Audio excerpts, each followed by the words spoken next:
She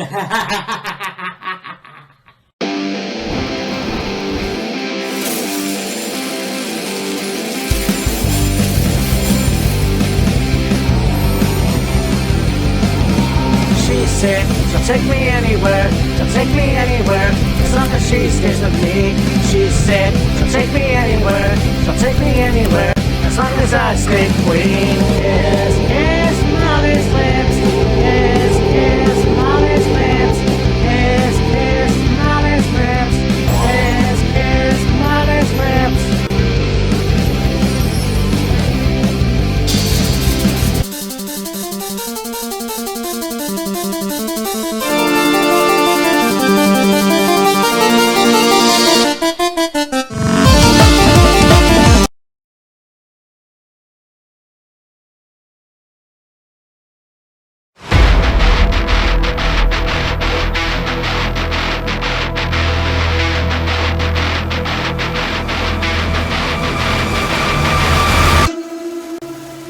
Hey, me Matt here, and yeah, so Elimination Chamber in Chicago is coming up, and well, last Saturday I thought, how about we talk about the very first Elimination Chamber pay-per-view, which happened in 2010, and what a show. I mean, I honestly forget whole lot that has happened in 2010, as I didn't really watch the product. I only saw some of the pay-per-views, but this was a pretty good show, obviously, which will set up into Wrestlemania 26. And yeah, this show is eliminated from St. Louis at the Scott Red Center. And yeah, this was, like I said, a really good show. And we begin with the Raw Elimination Chamber. We've got John Cena, Triple H, Sheamus, who was the WWE Champion, Kofi Kingston, Ted DiBiase Jr., and Randy Orton. And I mean, this was a pretty good back and forth as well. You have Sheamus was the first one to be in the match, and of course, yeah, I'll just go by order here.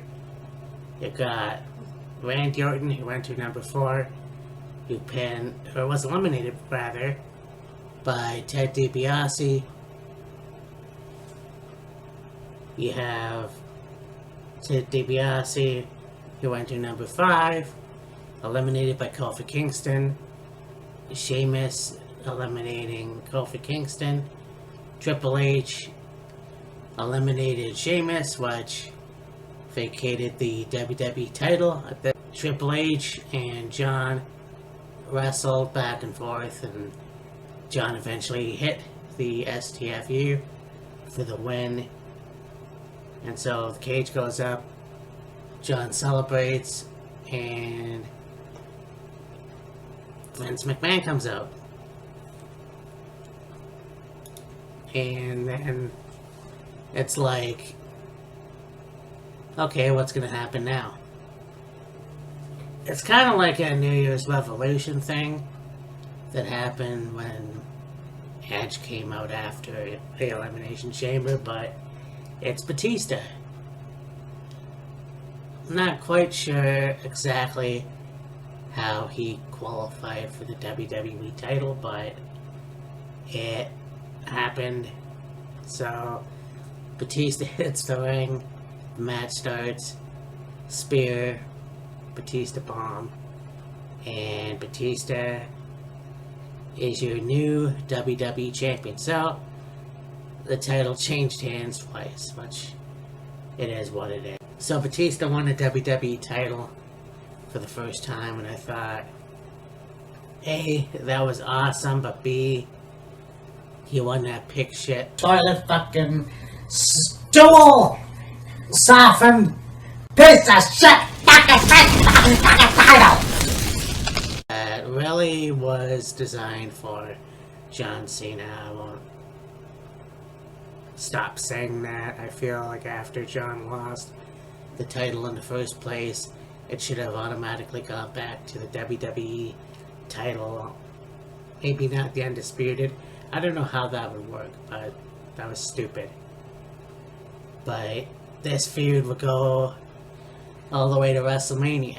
And then, I mean, you have their match at Over the Limit, and it's like, this was a good feud, and I think this was kind of what they could have done at WrestleMania 21, and that rhymes, so it must be true. But I don't know, I just feel like that would have been cool, but we got what we got, and they had some pretty good matches. I mean, these are the two biggest stars still in the WWE. So this match, I don't know how this feud came about. You have the Intercontinental title. You got two guys that like I said, don't know how, but they feuded. Drew McIntyre, who was the Intercontinental Champion, taking on Kane. And this match was pretty cool. I mean, you got Drew coming in. It might have been a year before.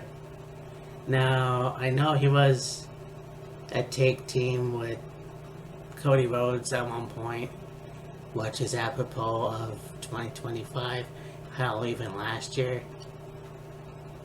But this was a good match. Drew hit the Future Shock, well, was going to hit the Future Shock, but that got reversed. You got Kane doing a choke slam and a top rope clothesline, but it ended up Drew hit the Future Shock and retained the title.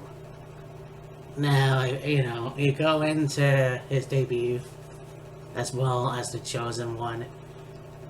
I didn't think he would get the WWE title right away. Somebody who's brand new. But then when you call him the Chosen One, then yeah, you would probably think that, but I don't know. At least a few years later, or a decade later, he would get the title. So, and you know, he had a pretty good career in TNA as well. And then, of course, going on to the independent scene in his native Scotland, and well, he wrestled in the UK all over, so that was pretty cool. You have a tag team match. You've got Lay Cool versus Gail Kim and Maurice. Yeah, it was an okay match. The video I watched was a little bit choppy, so I'm assuming somebody turned on somebody in Team Canada. But that was an interesting team itself. Gail Kim being from Toronto, you got Maurice from Montreal, and then Blake Cool, which honestly were a pretty good tag team, and were the last to hold the women's title, even if it was like ripped apart. So anyways, Blake Cool won. Flawless! Yeah. It was alright, honestly. I mean, wouldn't you believe it? It was a short match. So we have the United States Championship. We've got The Miz, and he was with the Big Show, taking on MVP. Now, I don't know if they were the tag team champions still. I didn't see the titles, but there was that point where the Raw Tag Team Championships and the SmackDown Tag Team Championships were united, and for some dumb fuck reason, you had the two titles. Like, two guys with two titles, and to me that was stupid. That just didn't make sense to me. I mean, yeah, you had the Hart Dynasty with them, you had the Clones with them, which is cool. I saw the Colognes versus Hart Dynasty in Kingston, Ontario, actually, so I enjoyed that match. That was a privilege, but still, I think, and even with The Miz as a United States champion, was unnecessary, but it is what it is. I don't even know why they were unified, but they were. Anyways, he took on MVP. I think I said that, didn't I? With Mark Henry in his corner. This was a pretty good match as well. But nonetheless, The Miz won, retaining the title. So, I mean, there it is. And I mean, MVP was the United States champion at some point a couple years before that, so. Then we have the main event for the World Heavyweight title. So you have Chris Jericho. Wait. Yeah, I said that right. Holy shit. We have Chris Jericho versus The Undertaker, who was the world champion, versus John Morrison, versus Rey Mysterio, versus CM Punk, who had the Straight Edge Society with him, and R-Truth. So I'll just go. So you have R-Truth, who was eliminated by CM Punk. You have Rey Mysterio eliminated by CM Punk. This was interesting because at WrestleMania you will have CM Punk versus Rey Mysterio for a hair versus mask match, which obviously CM Punk lost. And yeah, that was interesting just to see CM Punk with hair, you know. I didn't forget about it. I thought it was interesting. And I feel like during this match too, CM Punk would always grab a mic after eliminating someone and he would just speak whatever, right? Morrison got eliminated by The Undertaker, and it was Chris Jericho versus The Undertaker. And I mean, just saying Undertaker and John Morrison was actually really cool, but these were the last two guys. They obviously wrestled very well together. I wish they would have done more. And yeah, there was a long time ago a rumor, but that never happened. But yeah, so this was cool. And then out of nowhere, Shawn Michaels got in, or I don't know if he was under the ring or not, but he came into the ring and waited for The Undertaker to turn around after Undertaker gave Chris the last ride. And Taker turns around and it's a sweet chin music. And then you have Shawn Michaels staring down The Undertaker and then leaving. Actually, no, he still stared down The Undertaker. Chris looked at Shawn and pinned The Undertaker, and that was that. And obviously this was Shawn wanting another match with The Undertaker at WrestleMania 26. And they already had an epic match the year prior at WrestleMania 25. However, for some reason or another, yeah, was... So Undertaker kept shooting Shawn down, and then this match happened. So that woke up The Undertaker and accepting his challenge.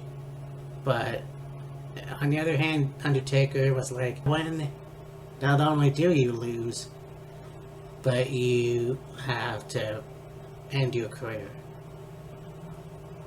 And so of course Shawn was like, if I don't beat you, I have no career, which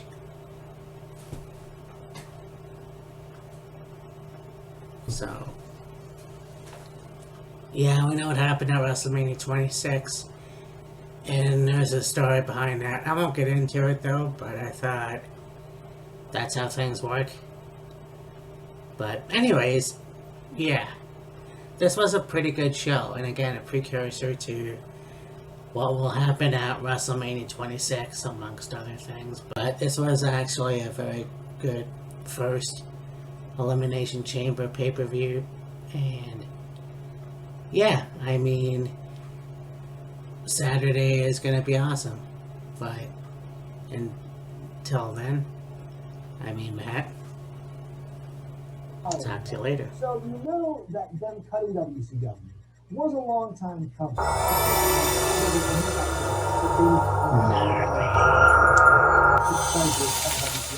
don't think that's the case at all. If you look at some of his earlier interviews, like